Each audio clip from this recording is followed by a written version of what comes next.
भक्तों, कहा जाता है कि स्वयं धन की देवी मां लक्ष्मी ने एक अत्यंत गुप्त संकेत मानव जीवन के लिए छोड़ा है, जिसे समझ लेने वाला व्यक्ति जीवन में कभी अभाव नहीं देखता।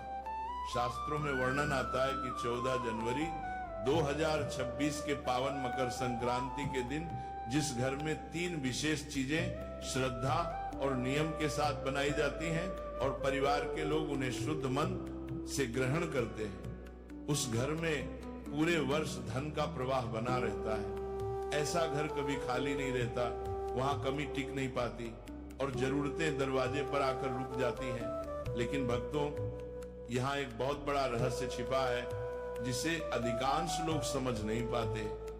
मकर संक्रांति के दिन केवल लड्डू, पेड़ा या बर्फी खा लेना ही सब कुछ नहीं है। शास्त्र कहते हैं कि इन मिठाइयों के साथ एक ऐसी अत्यंत साधारण वस्तु है जिसे यदि कोई व्यक्ति सच्चे मन, श्रद्धा और नियम के साथ उस दिन खा ले तो मां लक्ष्मी की कृपा इतनी प्रबल हो जाती है कि धन को संभालना भी कठिन हो जाता है। भक्तों, जितना जरूरी सही चीज को ग्रहण करना है, उतना ही जरूरी है कुछ गलत चीजों से पूरी तरह दूर रहना। मां लक्ष्मी ने यह भी स्पष्ट संकेत दिया है कि मकर संक्रांति के दिन यदि भूलवश भी एक विशेष प्रकार का भोजन घर में बन गया या खा लिया गया तो धीरे धीरे उस परिवार की आर्थिक स्थिति कमजोर होने लगती है। ऐसा नहीं होता कि धन एकदम चला जाए, बल्कि धन आता तो है लेकिन रुकता नहीं। और जहां धन नहीं टिकता, वहां सुख, शांति और सम्मान भी ज्यादा दिन नहीं ठहरते। ऐसे घर से महालक्ष्मी बिना किसी शोर के, बिना किसी संकेत के धीरे धीरे विदा ले लेती हैं और परिवार को इसका एहसास तब होता है जब हालात बिगड़ने लगते हैं। भक्तों, मकर संक्रांति केवल मां लक्ष्मी का ही पर्व नहीं है, ये भगवान सूर्य देव की विशेष कृपा पाने का भी दिन है। इस दिन क्या खाना चाहिए, क्या नहीं खाना चाहिए और कौन से कार्य बिल्कुल नहीं करने चाहिए, ये जानना अत्यंत आवश्यक है, क्योंकि ये संक्रांति पूरे वर्ष की दिशा तय करती है। शास्त्रों में कहा गया है कि जो लोग मकर संक्रांति के पवित्र दिन 5 विशेष गलतियां कर बैठते हैं, उनके जीवन में कंगाली आने में देर नहीं लगती। उनके घर में पैसा आता जरूर है, लेकिन वो पानी की तरह बह जाता है। खर्च अचानक बढ़ जाते हैं, नुकसान होने लगता है और मानसिक अशांति बनी रहती है। और जहां धन नहीं टिकता, वहां सुख भी टिक नहीं पाता। भक्तों, ये संदेश केवल जानकारी देने के लिए नहीं है, ये एक चेतावनी है। मकर संक्रांति की शुरुआत में की गई छोटी सी भूल पूरे साल भारी पड़ सकती है। जो लोग इन बातों को आधा सुनते हैं, ध्यान नहीं देते या हल्के में ले लेते हैं, वे जीवन में भी अक्सर अधूरी सफलता ही पाते हैं। इसलिए आपसे निवेदन है कि इस विषय को पूरे ध्यान से समझिए।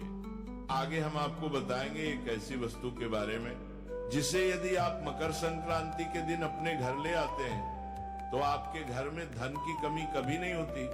साथ ही हम 3 ऐसे कार्यों के बारे में भी बताएंगे जिनसे मां लक्ष्मी तुरंत प्रसन्न होती हैं, और उन चीजों के बारे में भी बताएंगे जिन्हें मकर संक्रांति से पहले घर से बाहर निकाल देना अत्यंत आवश्यक माना गया है। भक्तों, मकर संक्रांति का दिन अत्यंत पवित्र और शक्तिशाली होता है। इस दिन किया गया हर कार्य सामान्य दिनों की तुलना में कई गुना फल देता है। इसलिए इस दिन की गई गलती भी कई गुना प्रभाव डालती है। चाहे वह गलती अनजाने में ही क्यों न हुई हो, उसका असर पूरे वर्ष के जीवन पर पड़ सकता है। इसीलिए आगे की सारी बातें हम क्रम से बहुत ही सरल शब्दों में पूरी स्पष्टता के साथ समझाएंगे, ताकि पढ़ा लिखा हो या अनपढ़ हर व्यक्ति इसे आसानी से समझ सके और अपने जीवन में उतार सके। भक्तों, अब हम आपको उन विशेष वस्तुओं के बारे में बताते हैं जिनका संबंध सीधे मां लक्ष्मी की स्थायी कृपा से माना गया है। कहा जाता है कि यदि इन वस्तुओं को मकर संक्रांति के दिन विधि और श्रद्धा के साथ घर में लाया जाए तो धन की दिशा स्वयं उस घर की ओर मुड़ जाती है। इनमें सबसे पहली और अत्यंत महत्वपूर्ण वस्तु है धातु का कछुआ। शास्त्रों में कछुए को स्थिरता, धैर्य और संतुलन का प्रतीक माना गया है। जिस घर में धातु का कछुआ स्थापित होता है वहां धन आता जरूर है, लेकिन उससे भी बड़ी बात यह है कि धन टिकता है। ऐसे घर में अचानक खर्च नहीं बढ़ते, कर्ज की स्थिति नहीं बनती और जीवन में आर्थिक अस्थिरता बार बार नहीं आती। यही कारण है कि कछुए को लक्ष्मी स्थिरता का प्रतीक कहा गया है। से भी बड़ी बात यह है कि धन टिकता है। ऐसे घर में अचानक खर्चे नहीं बढ़ते और पैसों की तंगी बार बार नहीं आती। अगर आप इसे अपने घर की तिजोरी, पूजा स्थल या कार्यस्थल पर रखते हैं तो तरक्की के रास्ते धीरे धीरे खुलने लगते हैं। दूसरी अत्यंत शुभ वस्तु है तुलसी का पौधा। भक्तों, तुलसी केवल एक पौधा नहीं है, बल्कि साक्षात देवी स्वरूप मानी जाती है। जिस घर में तुलसी का पौधा सही विधि से लगाया और उसकी सेवा की जाती है, वहां नकारात्मक ऊर्जा टिक नहीं पाती। मकर संक्रांति के दिन तुलसी का पौधा घर लाना विशेष फलदायी माना गया है, क्योंकि इससे पूरे वर्ष घर में सकारात्मकता और मानसिक शांति बनी रहती है। तीसरी चीज है दक्षिणावर्ती शंख। भक्तों, दक्षिणावर्ती शंख लक्ष्मी का निवास स्थान कहा गया है। मान्यता है कि जिस घर में यह शंख होता है वहां धन की कमी नहीं रहती। मकर संक्रांति के दिन इसे घर लाने से पूरे वर्ष मां लक्ष्मी की कृपा बनी रहती है और रुके हुए काम धीरे धीरे पूरे होने लगते हैं। चौथी वस्तु है मोरपंख। भक्तों, मोरपंख भगवान श्री कृष्ण को अत्यंत प्रिय है। इसे घर लाने भक्तों मोरपंख में रखने से न केवल आर्थिक स्थिति मजबूत होती है, बल्कि घर में आपसी प्रेम और सौहार्द भी बना रहता है। माना जाता है कि मोरपंख घर की नकारात्मक दृष्टि को भी दूर करता है। पांचवी चीज है लघु नारियल। मकर संक्रांति के दिन लघु नारियल को खरीद कर विधि विधान से पूजा करने के बाद तिजोरी में रखना अत्यंत शुभ माना गया है। ऐसा करने से धन संपत्ति में धीरे धीरे वृद्धि होती है और परिवार में समृद्धि बनी रहती है। भक्तों, ध्यान रखिए, इन चीजों को केवल दिखावे के लिए नहीं, बल्कि श्रद्धा और विश्वास के साथ घर में लाना चाहिए, क्योंकि माँ लक्ष्मी भाव देखती है, दिखावा नहीं। अब आगे हम आपको बताएंगे कि मकर संक्रांति के दिन कौन से काम भूलकर भी नहीं करने चाहिए, क्योंकि जितना जरूरी शुभ चीजें अपनाना है उतना ही जरूरी अशुभ कर्मों से दूर रहना भी है। भक्तों, अब हम आपको उन गलतियों के बारे में बताने जा रहे हैं जो 14 जनवरी मकर संक्रांति के दिन अक्सर लोग अनजाने में कर बैठते हैं। लेकिन शास्त्रों के अनुसार यही छोटी छोटी गलतियां पूरे साल की आर्थिक स्थिति और मानसिक शांति को प्रभावित करती है। सबसे पहली और सबसे बड़ी भूल है लड़ाई, झगड़ा और वाद विवाद। मकर संक्रांति के पवित्र दिन अगर घर में कलह होती है तो पूरे वर्ष उसी ऊर्जा का प्रभाव बना रहता है। कहा जाता है कि जिस घर में संक्रांति के दिन अशांति होती है वहां मां लक्ष्मी प्रवेश करने से कतराती है। इसीलिए इस दिन घर में शांति, संयम और मधुर वाणी बनाए रखना अत्यंत आवश्यक है। दूसरी गलती है तामसिक भोजन का सेवन। भक्तों, मकर संक्रांति केवल तारीख बदलने का दिन नहीं होता, बल्कि ये एक पवित्र दोनों का आरंभ माना जाता है।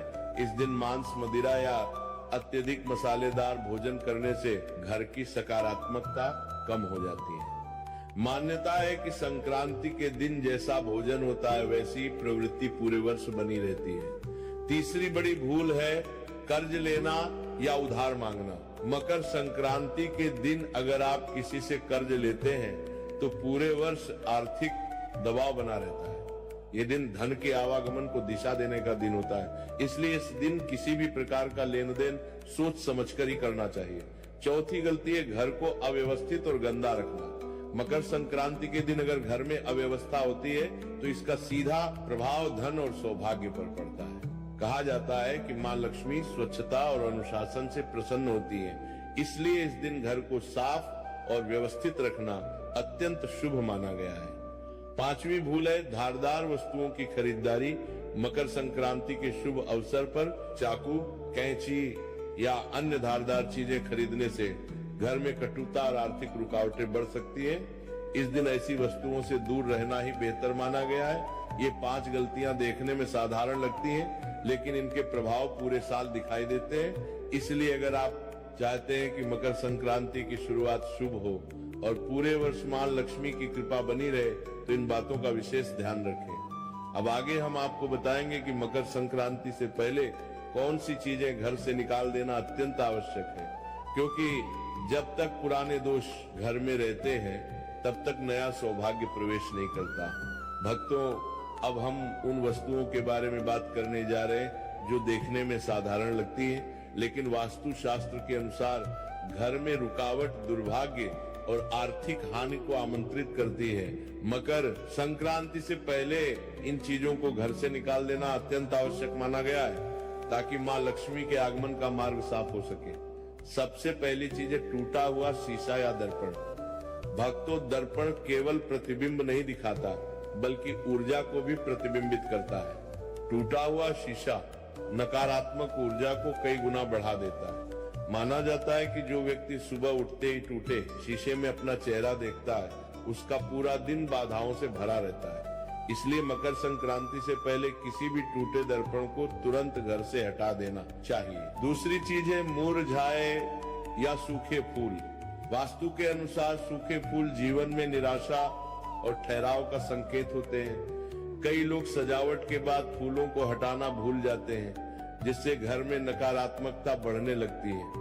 मकर संक्रांति से पहले ऐसे सभी मुरझाए फूलों को बाहर निकालकर ताजे और सुगंधित फूलों से स्थान भरना चाहिए। तीसरी चीज है महाभारत या युद्ध से संबंधित चित्र और पेंटिंग शास्त्रों में स्पष्ट कहा गया है कि घर में युद्ध, संघर्ष या रक्तपात से जुड़ी तस्वीरें नहीं लगानी चाहिए।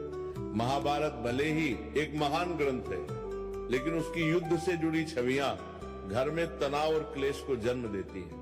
यदि आपके घर में ऐसी कोई तस्वीर है तो मकर संक्रांति से पहले उसे हटा देना ही उचित है। चौथी वस्तु है खंडित मूर्तियां या फटी हुई देवी देवताओं की तस्वीरें। वास्तु शास्त्र के अनुसार ऐसी वस्तुएं रखना अशुभ माना गया है। इससे घर में आर्थिक नुकसान और मानसिक अशांति बढ़ती है। ध्यान रहे, इन्हें कभी फेंकना या जलाना नहीं चाहिए। इन्हें किसी पवित्र नदी में विधि पूर्वक प्रवाहित कर देना ही सही उपाय माना गया। पांचवी चीज है छत या कोनों में रखा बेकार और टूटा फूटा सामान। भक्तों, घर की छत को बोझिल रखना आर्थिक रुकावटों को आमंत्रित करता है। कई बार सफाई के बाद निकला कचरा छत पर जमा कर दिया जाता है, जो धीरे धीरे नकारात्मक ऊर्जा का स्रोत बन जाता है। मकर संक्रांति से पहले छत और कोनों को पूरी तरह खाली और स्वच्छ कर देना चाहिए। जब घर से पुराने और अशुभ तत्व निकलते हैं, तभी नया सौभाग्य प्रवेश करता है। इसलिए इन बातों को हल्के में ना लें। अब आगे हम आपको बताएंगे कुछ और ऐसी चीजें जिनकी अनदेखी आपके अच्छे समय को कठिनाइयों में बदल सकती है। भक्तों, अब हम उन चीजों के बारे में बताएंगे जिन्हें लोग अक्सर छोटी बात समझकर नजरअंदाज कर देते हैं, लेकिन वास्तु शास्त्र के अनुसार यही चीजें धीरे धीरे घर की सकारात्मक ऊर्जा को कमजोर कर देती हैं और आर्थिक तरक्की में रुकावट बनने लगती है। छठी चीज है मकड़ी के जाले और जमा हुई गंदगी। कहा जाता है कि जहां मकड़ी के जाले होते हैं वहां सौभाग्य फंस जाता है। जिस घर में लंबे समय तक सफाई नहीं होती, वहां लक्ष्मी माता का वास स्थायी नहीं रह पाता। जैसे दीपावली पर घर की विशेष सफाई की जाती है, वैसे ही मकर संक्रांति से पहले भी घर के हर कोने को साफ करना अत्यंत आवश्यक है। सातवीं चीज है खराब या बंद पड़े ताले। भक्तों, ताला केवल दरवाजा बंद करने का साधन नहीं है, बल्कि ये भाग्य के द्वार का प्रतीक भी माना जाता है। जो ताले जंग लगे हो, टूटे हो या इस्तेमाल में ना आ रहे हो, वे घर में रुकावट और दुर्भाग्य का संकेत बन जाते हैं। ऐसे ताले करियर में अड़चन और धन के रास्तों को बंद कर देते हैं। इसीलिए मकर संक्रांति से पहले सभी खराब तालों को घर से निकाल देना चाहिए। आठवीं चीज है पुराने फटे या उल्टे पड़े जूते चप्पल। वास्तु के अनुसार जूते चप्पल जीवन के संघर्ष से जुड़े होते हैं। घर में फटे जूते चप्पल रखने से संघर्ष और मेहनत बढ़ती जाती है, लेकिन परिणाम कम मिलते हैं। अगर कोई चप्पल उल्टी पड़ी हो तो उसे तुरंत सीधा कर देना चाहिए। मकर संक्रांति से पहले पुराने जूते चप्पल घर से बाहर निकाल देना शुभ माना गया है। नौवीं चीज है कपल्स के कमरे में हिंसक या जंगली जानवरों की तस्वीरें, जैसे सुअर, भालू, आक्रामक पक्षी या अन्य हिंसा दर्शाने वाली आकृतियां। वास्तु शास्त्र के अनुसार ऐसी तस्वीरें रिश्तों में तनाव और घर में अशांति बढ़ाती है। इससे आर्थिक स्थिरता भी प्रभावित होती है। इसलिए मकर संक्रांति से पहले, इससे पहले यह समझना भी आवश्यक है कि इसे मकर संक्रांति या उत्तरायण क्यों कहा जाता है और इस दिन की विशेष महिमा क्या है। हमारी सनातन परंपरा, वेद, पंचांग और ज्योतिष के अनुसार देवताओं के यहाँ समय का क्रम हमसे अलग होता है। वहाँ 6 महीने रात रहती है और 6 महीने दिन के सम्मान रहते हैं। हमारे एक वर्ष में उनके एक दिन और एक रात पूरी होती है। सूर्य देव निरंतर गति करते हुए 12 राशियों से होकर गुजरते हैं। जब सूर्य दक्षिण दिशा की ओर झुकता है और दिन छोटे होने लगते हैं तो उसे दक्षिणायन कहा जाता है। ये स्थिति तब बनती है जब सूर्य कर्क राशि में प्रवेश करता है। इसके बाद जब सूर्य धनु राशि से आगे बढ़कर मकर राशि में प्रवेश करता है, तभी से उत्तरायण आरंभ होता है। मकर राशि में प्रवेश का यही क्षण मकर संक्रांति कहलाता है। ये प्रायः जनवरी में आता है, कभी 14 और कभी 15 जनवरी को। इस दिन से सूर्य उत्तरी दिशा की ओर गति करना शुरू करता है और धीरे धीरे दिन बड़े होते जाते हैं। इसीलिए इसे उत्तरायण कहा जाता है, क्योंकि सूर्य का रथ उत्तर दिशा की ओर मुड़ जाता है। इसी कारण इसे देवताओं की सुबह मानी गई है। जब देवताओं के यहाँ प्रभात का समय होता है और उसी समय मनुष्य जप तप दान और पूजा करता है तो उसका फल अनेक गुना बढ़ जाता है। सुबह के शुभ समय में देवताओं के निमित्त किया गया कार्य अत्यंत प्रिय माना जाता है। जरूरतमंद की सहायता करना, ब्राह्मणों को दान देना, देवताओं और पितरों के लिए तर्पण करना, भगवान का स्मरण करना, इन सबसे जो पुण्य प्राप्त होता है वह सामान्य दिनों की तुलना में बहुत अधिक होता है। इसलिए उत्तरायण का यह काल अत्यंत पुण्यदायी माना गया है और मकर संक्रांति के दिन विशेष रूप से दान करने की परंपरा चली आ रही है। ऐसा माना जाता है कि इस दिन किया गया दान कई गुना बढ़कर लौटता है और जीवन में शुभ परिणाम लाता है। अब हम जानते हैं कि साल 2026 में मकर संक्रांति कब मनाई जाएगी। तो देखिए भक्तों, वर्ष 2026 में मकर संक्रांति बुधवार 14 जनवरी 2026 के दिन ही मनाई जाएगी, क्योंकि इसी दिन सूर्य देव मकर राशि में प्रवेश करते हैं और उसी क्षण से सूर्य के उत्तरायण होने की पावन शुरुआत होती है। भक्तों, मकर संक्रांति का जो पर्व है उससे जुड़े कई नियम होते हैं। कुछ नियम पूरे साल निभाए जाते हैं और संक्रांति के दिन उन्हें पूरा किया जाता है। कौन कौन से नियम आपने धारण किए हैं, कौन कौन से नियम अगले साल के लिए ले सकते हैं, उनका क्या फल होता है और उन्हें सही तरीके से कैसे निभाना चाहिए, ये सब भी आगे बताया जाएगा, क्योंकि ये बहुत महत्वपूर्ण विषय है। मकर संक्रांति बहुत बड़ा विषय है। शास्त्रों में इसके बारे में बहुत कुछ लिखा है, इसलिए धीरे धीरे सब बातें आपको बताते रहेंगे। अब देखिए भक्तों, यदि मकर संक्रांति के दिन बहुत ज्यादा कुछ ना कर सके तो कम से कम गंगा स्नान का प्रयास जरूर करें। गंगा स्नान की बहुत बड़ी महिमा बताई गई है। अगर गंगा जी तक नहीं जा सकते तो घर पर ही ये विधि करें। सूर्योदय से पहले उठ जाए, नहाने का बर्तन अच्छी तरह धो लें, उसमें थोड़ा गंगा जल डालें, फिर शुद्ध जल भरे और हर हर गंगे बोलते हुए माँ गंगा को याद करें और उत्तर दिशा की ओर मुख करके स्नान करें। अगर काले तिल हो तो थोड़ा सा तिल भी पानी में डाल लें। ये स्नान गंगा स्नान के समान फल देता है। जो लोग गंगा तक नहीं पहुँच पाते हुए हर संक्रांति पर यही विधि अपनाएं। स्नान के बाद स्वच्छ वस्त्र पहने, भगवान की पूजा पाठ करें और अपने रोज के नियम पूरे करें। उसके बाद आज का दिन दान का है। अब ध्यान से सुनिए, यदि संभव हो तो ब्राह्मण को भोजन कराइए। अगर भोजन नहीं करा सकते तो अपनी शक्ति के अनुसार दान दीजिए। शास्त्र कहते हैं कि दान हमेशा योग्य ब्राह्मण को ही देना चाहिए, जो वेद पढ़ता हो, भक्ति करता हो, सत्कर्म में लगा रहता हो। ऐसे ब्राह्मण को दिया गया दान बड़ा पुण्य देता है। अयोग्य ब्राह्मण को दिया गया दान फल नहीं देता। इसलिए सोच समझकर दान करें।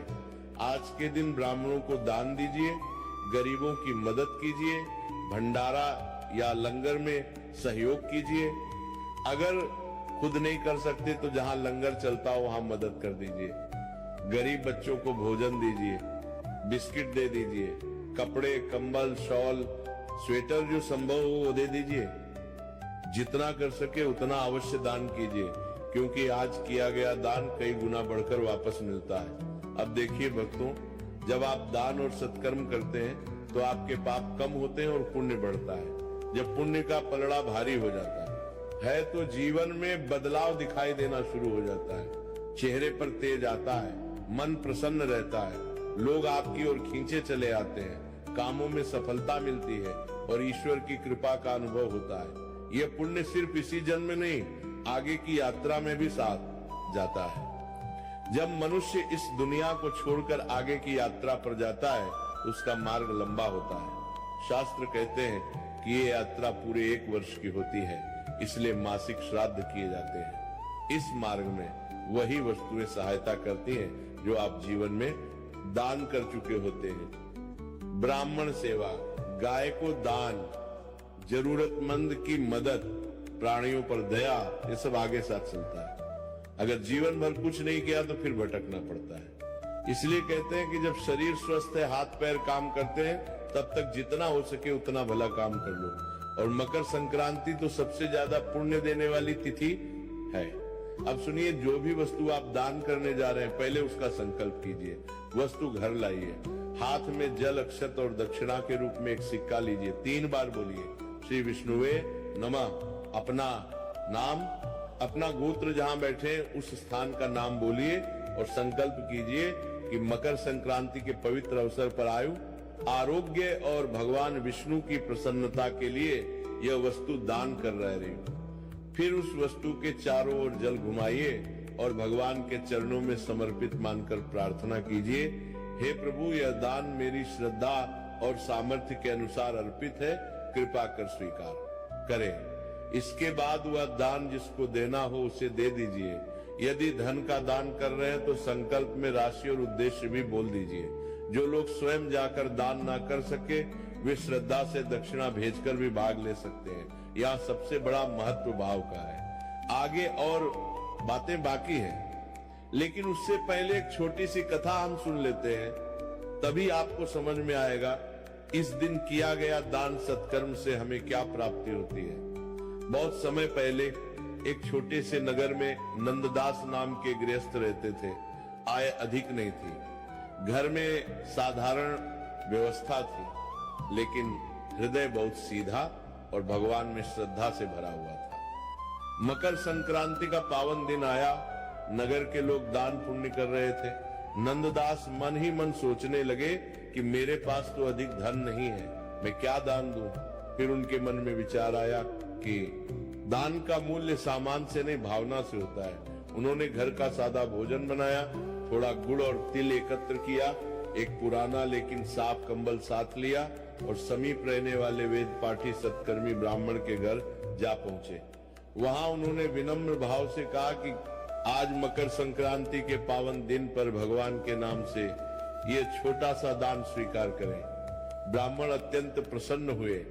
उन्होंने नंददास के सिर पर हाथ रखकर आशीर्वाद दिया और कहा कि आज तुमने श्रद्धा और सच्चे मन से दान किया है। मकर संक्रांति के दिन दिया गया दान केवल इस जन्म तक सीमित नहीं रहता, इसका फल अगले जन्मों तक साथ चलता है। ये सुनकर नंददास का हृदय भावुक हो गया। वे चुपचाप लौट आए, पर उनके मन में बड़ी शांति और आनंद भर गया। धीरे धीरे समय बदला। पहले जहां घर में अभाव रहता था, वहीं अब बरकत बढ़ने लगी। छोटा व्यापार बढ़ा, परिवार में सुख शांति आई, मन में चिंता कम हुई और संतोष बढ़ता चला गया। नंददास समझ गए कि दान से धन कम नहीं होता, बल्कि ईश्वर की कृपा बनकर लौटता है। जब कालांतर में उनका शरीर छूट गया और आत्मा आगे बढ़ी, तो देवदूतों ने कहा कि इसने मकर संक्रांति के दिन श्रद्धा से ब्राह्मण को दान दिया था, इसका पुण्य इसके साथ चलेगा। अगले जन्म में वही आत्मा एक संपन्न और सद्गुणों से युक्त परिवार में जन्मी। जहां पहले मांगने की स्थिति थी, वहां अब देने की सामर्थ्य लेकर पैदा हुए। जीवन में ऐश्वर्य के साथ साथ करुणा और दया का भाव भी साथ रहा। इस प्रकार यह अनुभव सत्य सिद्ध हुआ कि मकर संक्रांति के दिन योग्य ब्राह्मण गरीब और जरूरतमंद को श्रद्धा से दिया गया है। दान पापों को घटाता है, पुण्य को बढ़ाता है, दरिद्रता को दूर करता है और उसका फल इस जन्म में भी मिलता है और अगले जन्मों में भी साथ चलता है। दान की वस्तु छोटी हो या बड़ी, यदि हृदय से दी जाए तो उसका फल अनंत हो जाता है। कथा समाप्त होने के बाद अब आप ये समझिए, मकर संक्रांति के दिन सूर्य देव की पूजा विशेष फल देने वाली मानी गई है। स्नान और दान के बाद सूर्य की आराधना अवश्य करनी चाहिए।